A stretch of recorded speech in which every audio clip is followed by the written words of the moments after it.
چلے اسی تنخواہ میں سے جب بندہ بڑے بیٹے کی شادی کر کے بہو بیاہ کے لے آئے تو پھر بھی کام چلتا ہے، اور جب اس بیٹے کو اللہ بچے عطا کر دے تو اسی گھر میں، اسی آنگن میں، اسی چھت کے نیچے کام چلتا ہے، تو پھر تو مان جانا کہ چلانے والا تو نہیں، چلانے والا کوئی اور ہے۔ پھر تو مان جا کے چلانے والا کوئی تو اس وقت جب تنخواہ تیری لگی تھی تو کہتا تھا ابا ابھی میری شادی نہ کر، میں بیوی کو کیسے کھلاؤں گا؟ تو وہی شخص ہے جس کی چھت کے نیچے پھر 1.5 درجن پوتے بھی پل رہے اور گزارا ان کا بھی ہو رہا ہے۔ تو رزق کا ذمہ کس کا ہے؟ اللہ کا ذمہ۔ اب ہمیں پتہ ہے پہلی بات تو پریشانی اس لیے اتار دینی چاہیے کہ ذمہ ہمارا ہے ہی نہیں۔ اب دوسری بات یہ کہ ذمہ داری کس کی ہے؟ اللہ حکیم بھی ہے اور علیم بھی ہے، حکیم بھی ہے اور جانتا بھی ہے، اور اسے پتہ بھی ہے کہ دینا کس طرح ہے۔ اب ہم پتہ کیا کہتے ہیں؟ کہتے ہیں وہ جو بندہ پجاروں میں بیٹھا ہے وہاں اسے نہیں بیٹھنا چاہیے، اور میرا حق تھا۔ تجھے زیادہ پتہ ہے کہ اللہ کو؟ بول کے بتانا کس کو پتہ زیادہ ہے؟ کیوں جی؟ تو آپ اصل ٹینشن پتہ کب لگتی ہے؟ جب بندے کہتے ہیں نہیں وہ پجاروں میری تھی، میرا حق تھا۔ وہ جب گزرتی ہے نا پاس سے مہران کے تو مہران والا ٹینشن بڑی لیتا ہے، حالانکہ اللہ کو زیادہ پتہ ہے کہ وہ حق۔ ایک بات اپنے ذہن میں یاد رکھ لیں، رٹ لیں کہ جو میرے لیے بہتر تھا میرے رب نے مجھے دے دیا، اور بات ختم ہو گئی۔ بس وصل اچھا ہے نہ فراق اچھا ہے، یار جس حال میں رکھے وہی حال اچھا ہے۔ بس جو میرے حق میں بہتر تھا میرے رب نے مجھے، مسئلہ یہ ہے کہ تو اس پہ راضی ہونے کو تیار نہیں۔ حضرت علی کرم اللہ تعالیٰ وجہ الکریم نے میرے نبی پاک کی ایک حدیث بیان کی ہے، اور جناب علی جب یہ حدیث بیان کیا کرتے تھے تو حضرت مجاہد فرماتے ہیں یوں لگتا تھا کہ جیسے حضرت علی ہمیں ہر پریشانی سے نکال رہے ہیں۔ مولا علی شیر خدا رضی اللہ تعالیٰ عنہ فرماتے ہیں کہ مجھے میرے نبی پاک صلی اللہ علیہ وسلم نے ایک طریقہ دیا تھا ٹینشن فری ہونے کا۔ آپ فرماتے ہیں مجھے تو بڑا راس آیا ہے، تم بھی اگر کر لو گے تو تمہیں بھی فائدہ دے گا۔ کہا وہ کیا؟ حضرت علی کہنے لگے محبوب علیہ السلام نے فرمایا تھا لوگوں تم اللہ کے دیے ہوئے تھوڑے رزق پہ راضی ہو جاؤ، وہ تمہاری تھوڑی عبادت سے تم سے راضی ہو جایا کرو گا۔ بس تم 2 نفل بھی پڑھو گے تو اللہ راضی ہو جائے گا، تم 1 رکوع بھی سویرے اٹھ کے پڑھو گے تو وہ راضی ہو جائے گا، وہ تمہارے 313 درود شریف سے راضی ہو جائے گا، تم اس کے دیے ہوئے تھوڑے رزق سے راضی ہو جاؤ۔ ٹینشن اس لیے ہوتی ہے کہ ہم راضی نہیں جو اس نے ہمیں دیا ہے۔ وہ حل میں مزید کی جو دوڑ ہے نا، حل میں مزید کی، بے قدرہ کچھ قدر نہ جاتی، کیتی خوب تسلی ہو، دنیا دار پجاری زردے، کتیاں دے گل ٹلی ہو، بک بک روشن اکھیاں تکیو ویک حویلی کلی ہو، تے کوچ نصیر اساں جد کیتی پہ جانی تھر تھلی ہو۔ تو یاد رکھیں یہ جو ہے نا مصیبت کے مال آ کیوں نہیں رہا، وہ سامنے والا پلاٹ میرے گھر کے سامنے ہے گھر کے سامنے، پر رجسٹری میرے نام کیوں نہیں؟ یہ مصیبت سانس نہیں لینے دیتی۔ موٹر سائیکل کھڑی کرتا ہے نا جب آ کے دکان سے روٹی کھانے آتا ہے، دفتر سے گھر آتا ہے، کاروبار سے آتا ہے، تو جہاں موٹر سائیکل کھڑی کرتا ہے وہ ٹینشن بڑی ہے کہ کبھی میری ہو جائے نا یہ والی جگہ، تو میں یہاں بھی بورڈ لگاؤں اپنے نام۔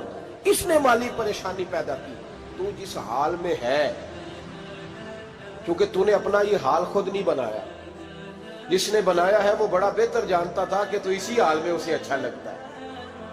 تو اسے اسی حال میں، ایک بزرگ تھے تو ان کی طبیعت بڑی علیل ہو گئی، بیمار ہو گئے، تو اللہ نے آزمائش دی تو کیڑے پڑ گئے وجود میں۔ ایک کیڑا یہاں سے کھا رہا تھا، اللہ والے بڑے راضی رہتے ہیں اس کی رضا پہ، تو کیڑا یہاں کھا رہا تھا تو نیچے گر گیا، تو بابا جی نے اٹھا کے پھر وہاں رکھ لیا، کہنے لگے جب اس نے تیری ڈیوٹی مجھے کھانے کی لگائی ہے تو میں اس بات پہ راضی ہوں، تو نیچے کیوں گرتا ہے؟ بس ٹھیک ہے کھا، جب اس نے تجھے ڈیوٹی جو تیری لگائی۔ سالبہ بن عبد الرحمن ایک صحابی تھے، سالبہ غالباً، نبی پاک صلی اللہ علیہ وسلم کی خدمت میں آئے، کہنے لگے یا رسول اللہ صلی اللہ علیہ وسلم غربت بڑی ہے، میرے لیے دعا کریں اللہ زیادہ مال دے۔ تو محبوب صلی اللہ علیہ وسلم نے فرمایا تو جس حال میں اچھا ہے وہ تیرے لیے بہتر ہے، اس میں تو ہے وہی حال تیرے لیے۔ مشکل ہے نا یہ جواب سننا۔ کہتے پیر صاحب فلان جگہ سے تویز آیا، وہاں تو وارے نے آرے ہو گئے، تو آپ کے ہاں؟ تو میں کہتا ہوں یہ تویز دینے والا اگر تویز دے کے امیر بناتا ہے تو پہلے خود کیوں نہیں بنتا؟ یہ خود تو 150 کا تویز بیچ رہا ہے, اپنی بیچارے کی حالت یہ ہے. اگر اتنا ہی تویز اس کا چلتا ہوتا تو پہلے 5 جو پجارو اس کے دروازے پہ کھڑی ہو. عجیب چکر ہے, اور عجیب جگہ لوگ الجھ گئے, سمجھتے ہی نہیں بات کو. یا رسول اللہ صلی اللہ علیہ وسلم دعا کر دے تو محبوب نے کیا فرمایا؟ فرمایا تو جس حال میں ہے نا وہ حال تیرے لیے بہتر ہے, اسی میں رہ. کہ نہیں حضور دعا کرے. فرمایا سال بعد تو باز آ جا. حضور دعا کرے. فرمایا تو باز آ جا. 2-3 دفعہ کا ضد کی. محبوب نے فرمایا جا پھر اللہ تجھے زیادہ پیسے دے گا. چند بکریاں خریدی, اتنی برکت ہوئی کہ بکریوں کے ریوڑ بن گئے. پھر کچھ بکریاں بیچ کے گائے خرید لی, ان کے بھی ریوڑ ہو. پھر کچھ اونٹنیاں لے لی, ریوڑ ہی ریوڑ. پہلے 5 وقت مسجد میں آتے تھے, اب فجر اور عشاء رہ گئی. پھر مال زیادہ ہوا تو مدینے شہر میں کوئی جگہ ہی نہیں, مدینے سے باہر حویلی خریدی, پھر جمعہ ہی رہ گیا. جمعے کے جمعے آتے. زکوٰۃ کا حکم آیا. میرے نبی کریم علیہ السلام نے حضرت ابو ہریرہ کو بھیجا. فرمایا جا اسے کہہ تیری زکوٰۃ بنتی ہے 2.5%. 10 کروڑ روپیہ ہو تو کتنی زکوٰۃ بنتی؟ بھئی 1 کروڑ کی 2.5 لاکھ ہوئی نا, تو 10 کروڑ کی کتنی ہوئی؟ تو بڑی مصیبت ہے جب بینک سے میسج آتا ہے نا کہ 25 لاکھ نکل گیا تیرے اکاؤنٹ سے. بہت بڑی مصیبت, بڑی ٹینشن ہوتی ہے. ایک صاحب میرے پاس آئے, ان کی زمین اچانک مہنگی ہو گئی. اچانک پہلے کچھ 15-16 لاکھ کی ایکڑ زمین تھی, پھر وہ کروڑ کی ہو گئی. تو میرے پاس آئے, کہنے لگے وہ 10 کروڑ روپے بنتے ہیں تو زکوٰۃ. تو میں نے کہا آپ نے کیا کیا؟ زری زمین پہ عشر آتا ہے, اس پہ زکوٰۃ نہیں آتی, تو آپ نے کیا کیا؟ کہنے لگے وہ کچھ سوسائٹی کے رول کے مطابق میں نے فائلیں وغیرہ لے لی ہیں, اب میں نا کبھی موقع آئے گا تو ان کو بیچوں گا. تو میں نے کہا اب تو آپ کا یہ مال ہو گیا بزنس کا, تو اب تو اس پہ زکوٰۃ آئے گی. 10 کروڑ پہ جب 25 لاکھ سنا تو کہنے لگے فوراً دینی پڑتی ہے کہ تھوڑی تھوڑی سے بھی کام چل جاتا ہے. تو میں ان کا چہرہ دیکھنے لگا. میں نے کہا نہیں وہ تو آپ کو پتہ ہے, ویسے حضرت عمر فرمایا کرتے تھے بانٹ کے نہ دو, کوشش کرو کسی ایک کو ہی دو, چلو کسی کا تو کچھ بن جائے. تو ایک کو ہی دینی چاہیے. کہنے لگے تو مطلب یہ ایسا ہی حکم ہے؟ میں نے کہا آپ کسی اور سے تحقیق کر لیں. اب یہ بھائی لیتے وقت نہیں تجھے ٹینشن ہوئی کہ 15 لاکھ کا کروڑ ہو گیا, تو اس وقت کبھی تو نے کہا کہ یا اللہ, تو یہ کیسی سوچ ہے مسلمان؟ کس طرح کا اس کا؟ ہمارے ہاں جب کسی آدمی پہ حالات خراب ہوتے ہیں نا, تو سب سے پہلے وہ اس طرح کرتا ہے کہ جو میں کہیں اللہ کے رستے میں دیتا ہوں پہلے اسے بند کروں. جس رستے تجھے آ رہا تھا پہلے تو نے وہ رستہ بلاک کیا. حضرت اسماء بنت ابی بکر صدیق کہتی ہیں میں حضور کو مسجد کے لیے, ادارے کے لیے, صحابہ صفا کے لیے کچھ دے رہی تھی, تو میں نے گننا شروع کیا تو حضور مسکرانے لگے. حضور مسکراتے کیوں ہیں؟ تو فرمانے لگی, محبوب فرمانے لگے اسماء اللہ کے رستے میں گن گن کے نہ دیا کر, ورنہ وہ بھی تجھے گن گن کے دے گا. تو اس کے رستے میں بے حساب دے, وہ بھی تجھے بے حساب ہی عطا فرمائے.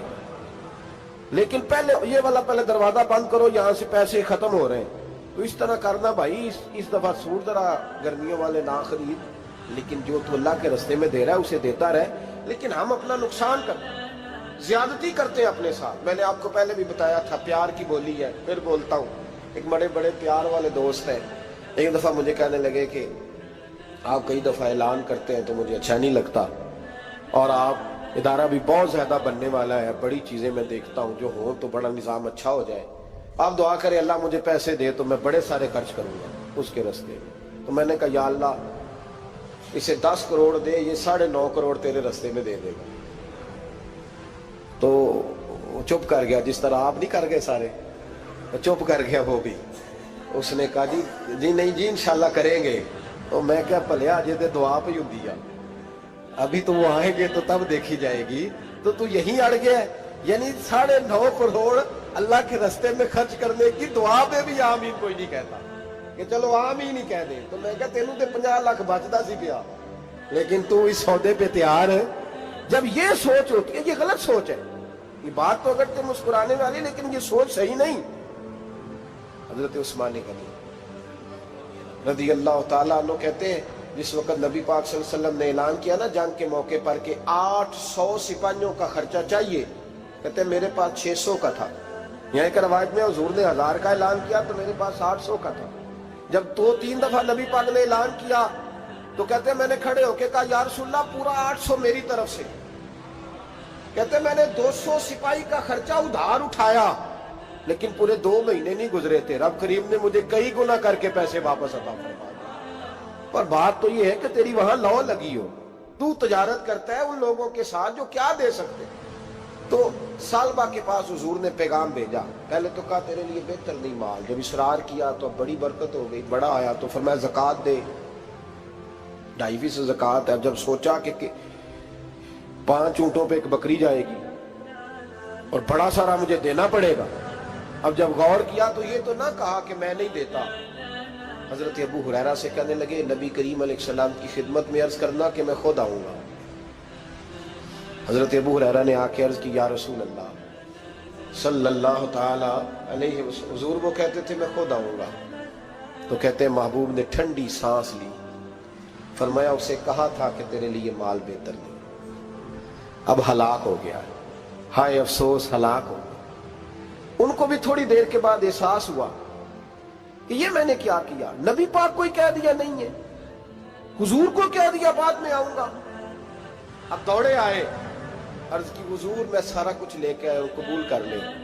محبوب نے فرمایا گویا بلال حبشی کی خشک کھجور بھی قبول ہے، اور صہیب رومی ایک اٹی بان کی لائے تو وہ بھی قبول ہے، اور عمار بن یاسر اور مصعب بن عمیر اگر 2 دینار دے جائیں اور کوئی پرانا جوڑا کسی سپاہی کے لیے چھوڑ جائے تو وہ بھی قبول ہے، لیکن تو اپنا لاکھوں لے کے چلا جا، تیرا کوئی نہیں قبول، معاف کر دیں۔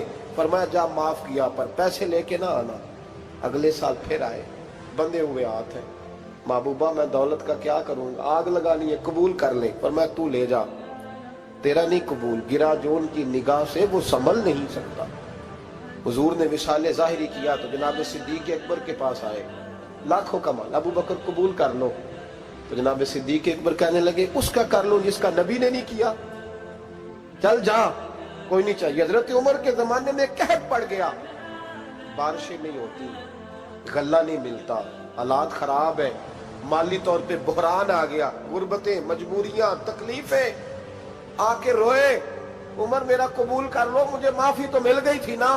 فرمایا معافی اپنی جگہ پہ، پر جس کا مصطفیٰ نے قبول نہیں کیا۔ بہت سارے لوگوں کو پتہ ہی نہیں کہ ان کا قبول ہی نہیں ہوا، اور وہ الجھے ہوئے، انہیں خبر ہی نہیں کہ اصل بات کیا ہے۔ فرمایا جس کا مصطفیٰ کریم نے قبول نہیں کیا، اب ہیرے اور جواہرات بھی لے کے آئے تو بھوکے مریں گے، پر اس کا قبول، اس بات پہ راضی رہو اس حال میں اللہ نے رکھا ہوا، اس حال میں راضی رہو۔ یہ جو مصیبت ہے نا دیکھنی کہ وہ بھی میرے پاس، تمہیں کیا پتا، کبھی پوچھ تو صحیح اس سے وہ کس مصیبت کا شکار ہے، جو مالی طور پہ بڑا امیر ہے، تو اس کی طرف دیکھ کے اپنا دل برا کرتا ہے۔ بس جس حال میں رب نے رکھا ہے اس حال میں رہ۔ حضرت عثمان غنی کے زمانے میں تو وہ وصال کر گئے، لیکن بھائی تو جس حال میں تیرا رب تجھے رکھتا ہے اس حال میں رہ، تیری مالی پریشانیاں ختم ہو جائیں۔ میں نے پہلے بھی شاید آپ کو ایک دفعہ کہا تھا، میں تعلیم سے فارغ ہوا تو میرے ایک استاد اور میرے کچھ دوست کہنے لگے افریقہ آ جائیں آپ، بھائی بہت بڑا ادارہ ہے، اس کو چلائیں، اس کو سنبھالیں۔ میری والدہ سے میں نے کہا، اس طبیعت ہوتی ہے نا انسان کی، میرا بھی دل لگ گیا۔ میری اماں پڑھی نہیں تھی لیکن اللہ نے دانائی بڑی عطا فرمائی تھی، حکمت بڑی تھی، سیانی بڑی تھی۔ تو میں نے کہا اماں جی وہ مجھے ساؤتھ افریقہ کی دعوت ہو رہی ہے تو آپ کیا کہتی ہیں؟ تو اٹھ کے میرے پاس آ گئی اور مجھے انہوں نے اپنے بازوؤں میں لے لیا، پھر میرا ماتھا چوما، کہنے لگی پتر میں تے وال بھی نہ پوٹ کے دیوا کسی نے، ہم نے دولت کا کیا کرنا، تو اللہ کا نام لے کے کہیں بیٹھ جا، رب کریم رون کے لگا دے گا، خیر ہو جائے۔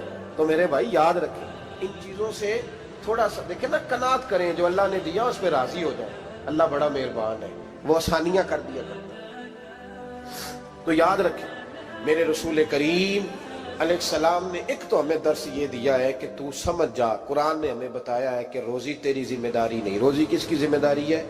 اللہ کی۔ اور دوسری بات یہ کہ جو اللہ نے تمہیں دیا ہے اس پہ تو راضی ہو جا، تیری مالی پریشانیاں ختم ہو جائیں۔ اور پھر حضور صلی اللہ علیہ وسلم نے فرمایا مذہبی طور پر جب دیکھو تو آگے دیکھو، اور دنیاوی طور پر جب دیکھو تو پیچھے دیکھو، پریشانی ختم ہوگی۔ مذہبی طور پر جب دیکھو، جو 5 نمازیں پڑھتا ہے وہ تہجد پڑھنے والے کو دیکھے، اور جو تہجد پڑھتا ہے وہ اشراق چاشت پڑھنے والے کو دیکھے، اور جو بندہ اشراق اور چاشت پڑھتا ہے پھر اس کو دیکھے جو سارا دن مصطفیٰ پہ درود پڑھتا ہے۔